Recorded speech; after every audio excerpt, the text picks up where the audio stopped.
एक बार की बात है, चंदनपुर गांव में एक गरीब ब्राह्मण बूढ़ी रहती थी। उसके 4 पुत्र थे, केशव, चंदन, गौतम और आनंद। एक दिन बूढ़ी माँ अपने 4 पुत्रों को अपने पास बुलाती है। मेरे 4 पुत्रों, अब मैं बहुत बूढ़ी हो गई हूँ। तुम 4 बड़े हो गए हो। मेरे पास तुम्हें देने के लिए कुछ भी नहीं है। तुम तो जानते ही हो, बहुत कम आयु में तुम्हारे पिताजी तुम्हें छोड़कर चले गए थे। मैंने बहुत मेहनत करके तुम 4 को बड़ा किया है। अब जब तुम खुद अपना अच्छा बुरा सोचने के योग्य हो गए हो, तो मरने से पहले तुम्हारे पिताजी ने तुम्हारे लिए जो आदेश मुझे दिया था, उसे आज मैं तुम्हें बताना चाहती हूँ मेरे पुत्रों। 4 भाई ये सुनकर खुश हो जाते हैं। ये आप क्या बोल रही हो माँ? आखिर कैसा आदेश दिया था पिताजी ने तुम्हें?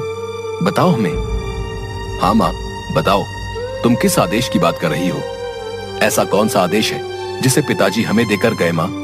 बेटा, तुम्हारे पिताजी ने तुम 4 को यह आदेश दिया था कि जब तुम 4 बड़े हो जाओ तो यहाँ से कोसों दूर एक जंगल है जिसमें योगी भैरव नंदा रहा करते हैं। जब तुम 4 बड़े हो जाओ तो तुम्हारी जो भी इच्छा होगी वो तुम उनसे मांग लेना। भैरव नंदा बहुत बड़े ज्ञानी महात्मा हैं। वो तुम्हें तुम्हारी इच्छा पूर्ति का मार्ग अवश्य बताएंगे। क्या सच में माँ? अगर ऐसा है तो हम अवश्य ही योगी भैरव नंदा के पास जाएंगे और जो भी मार्ग वो हमें हमारी इच्छा पूर्ति के लिए बताएंगे, उसे हम 4 भाई अवश्य अपनाएंगे माँ। हाँ माँ, हम अवश्य ही भैरव नंदा योगी के आश्रम जाएंगे। ठीक है मेरे बच्चों, लेकिन तुम तीनों ये अवश्य ही ध्यान रखना कि तुम्हें अपनी इच्छा पूर्ति के लिए अपने मन में लालच को उत्पन्न नहीं होने देना है। अगर ऐसा हुआ तो तुम्हारा मार्ग तुम्हारे लिए अभिशाप बन जाएगा और जल्दी मेरे पास लौट आना, मुझे तुम्हारा इंतजार रहेगा। ठीक है माँ, हम आपकी ये शिक्षा अवश्य ही याद रखेंगे। हम अपने मन में लालच को उत्पन्न नहीं होने देंगे। अच्छा माँ, अब हम योगी भैरव नंदा के आश्रम की ओर चलते हैं।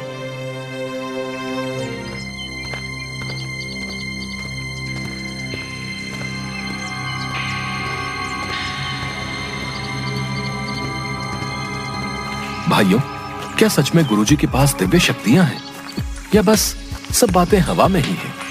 आनंद, ऐसी बातें नहीं करते। गुरुजी तपस्वी हैं और वो हमारे पिताजी के भी गुरु थे। हाँ हाँ ठीक है, देखते हैं गुरुजी को भी आज।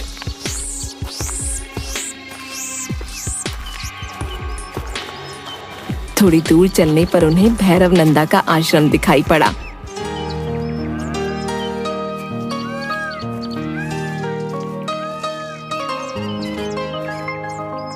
अरे वो देखो, वो रहा योगी भैरव नंदा का आश्रम।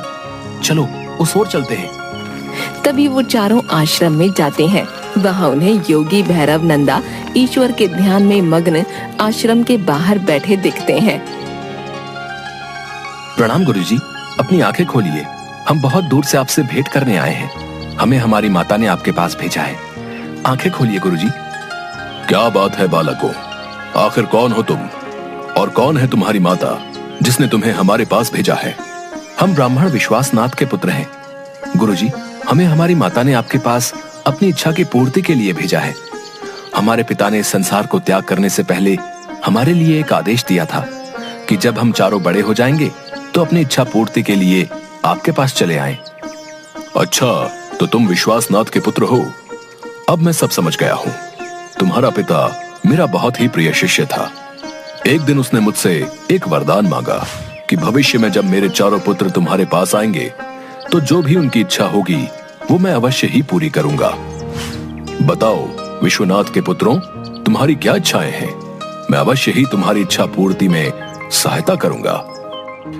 गुरुजी, वैसे तो हमारी कुछ महत्वपूर्ण इच्छाएं नहीं है, लेकिन हम चाहते हैं जो भी आप हमें अपने आशीर्वाद के रूप में दे देंगे उसे ही हम अपनी इच्छा और आपका उपहार समझ लेंगे। भैरव नंदा योगी ये बात सुनकर बहुत खुश हो जाता है। वाह विश्वनाथ के पुत्रों, बहुत ही उत्तम विचार है तुम्हारे। तुम भी अपने पिता की तरह ज्ञानी और बुद्धिमान हो। मैं तुमसे बहुत खुश हुआ। तुम यहीं रुको, मैं अभी आता हूँ पुत्रों।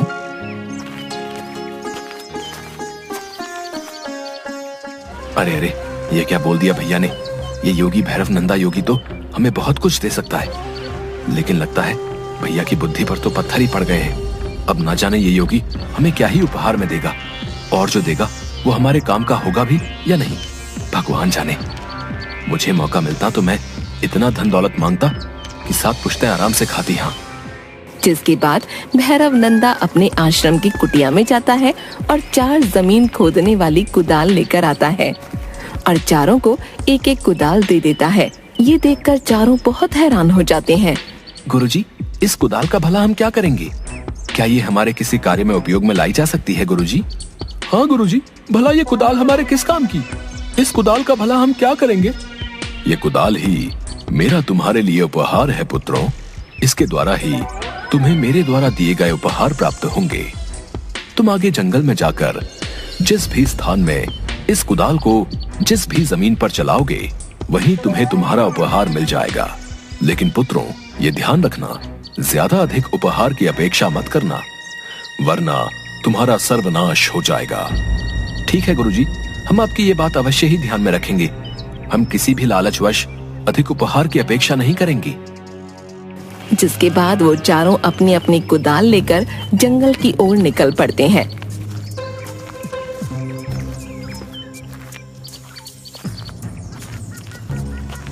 मुझे लगता है हमें इस कुदाल से यहीं खोदना शुरू कर देना चाहिए। गुरुजी के दिए उपहार हमें यहीं इसी जमीन के अंदर मिलेंगे। हाँ भैया, आप बिल्कुल सत्य कह रहे हैं। हमें यही गुरुजी की दी कुदाल से खुदाई शुरू कर देनी चाहिए। मेरा मन तो अंदर ही अंदर प्रसन्न हुए जा रहा है उपहार पाने के लिए। चलो चलो जल्दी करो। तभी वो चारों अपनी अपनी कुदाल से जमीन को खोदना शुरू कर देते हैं। जिसके बाद जब केशव कुदाल से जमीन खोदता है तो उसे अचानक से बहुत सारे तांबे के कुछ सुंदर बर्तन दिखाई पड़ते हैं। अरे वाह वाह, ये तो बहुत ही सुंदर तांबे के बर्तन हैं। इन्हें तो मैं माँ को जाकर दूंगा। बेचारी मिट्टी के बर्तन में खाना बनाती है, जो कि अब पूरी तरह से टूट चुके हैं। मुझे मेरा उपहार मिल गया है। भाइयों देखो। हाँ केशव भैया, ये तांबे के बर्तन तो कितने सुंदर और चमकदार हैं। वाह वाह वाह वाह, बहुत सुंदर। वाकई तुम्हारा उपहार तो सुंदर है। अरे भला ये भी कोई उपहार हुआ? ये मामूली से तांबे के बर्तन है। तभी गौतम अपनी कुदाल से जमीन खोद ही रहा होता है कि उसे चमकता हुआ एक सोने का हार दिखता है। अरे ये देखिए भैया, देखिए देखिए, मुझे भी अपना उपहार मिल गया है। देखिए ये कितना सुंदर सोने का हार है। हाँ, मैं इसे माँ को दूंगा। माँ कितनी खुश हो जाएगी ना इस सुंदर हार को देखकर। अरे हाँ, ये तो सच में बहुत सुंदर हार है। हाँ, सच में माँ इसे देखकर बहुत खुश होगी। और चंदन अपनी कुदाल से जमीन खोदने लगता है कि तभी उसे एक पोटली दिखती है। अरे ये कैसी पोटली है? अरे भाइयों देखो देखो, मुझे अपना उपहार मिल गया है। ये देखिए, इस पोटली में कितने सारे सोने चांदी के सिक्के हैं। वाह वाह वाह वाह, इन सिक्कों की मदद से मैं माँ के लिए एक सुंदर सी पक्की ईंट वाली झोपड़ी बनाऊंगा। हाँ, जिसमें बरसात में पानी भी नहीं टपकेगा। हाँ, मुझे मेरा उपहार मिल गया। भगवान तेरा शुक्र है। अरे वाह चंदन, सच में ये तो बहुत सारे सोने चांदी के सिक्के हैं। इसमें जो तुम चाहते हो वो अवश्य ही हो जाएगा। हाँ, अरे इन तीनों को तो इतना कुछ मिल गया। न जाने उस योगी भैरव नंदा ने उपहार में मेरे लिए क्या सोचा होगा। काफी देर से कुदाल से ये जमीन खोद रहा हूँ, अभी तक तो कुछ भी हाथ नहीं लगा है। तभी कुदाल चलाते हुए जमीन के अंदर से बहुत तेज रोशनी आती दिखती है और वो देखता है कि बहुत सारे हीरे चमक रहे हैं। ये देखकर वो हैरान रह जाता है। अरे भाइयों, ये देखो, मुझे भी मेरा उपहार मिल गया है। हाँ हाँ, देखो देखो, ये हीरे कितने चमकदार हैं। अरे वाह आनंद, सच में तुम्हारा उपहार तो हम तीनों में से सबसे उत्तम है और अनमोल है। माँ ये सब उपहार देखकर बहुत खुश हो जाएगी। हाँ, अच्छा चलो, अब हमें घर चलना चाहिए। अरे नहीं नहीं भैया, मुझे अपनी इस कुदाल से जमीन खोदनी चाहिए। क्या पता इन हीरो से भी अधिक अनमोल वस्तु मुझे मिल जाए। नहीं नहीं, इन हीरो से मेरा क्या होगा, ये तो बहुत ही कम है। आप लोग जाएं, मैं और अधिक अनमोल वस्तु लेकर घर आ जाऊंगा। हाँ। आनंद की ये बात सुनकर तीनों भाई बहुत हैरान हो जाते हैं। अरे आनंद, ये तुम क्या बोल रहे हो? ये बिल्कुल भी उत्तम नहीं है। याद नहीं है गुरुजी ने क्या कहा था? हमें जो भी उपहार मिला है उसमें ही संतुष्ट होना चाहिए, अधिक की चाह नहीं करनी चाहिए। अगर हम में से कोई भी ऐसा करेगा तो परिणाम अच्छा नहीं होगा।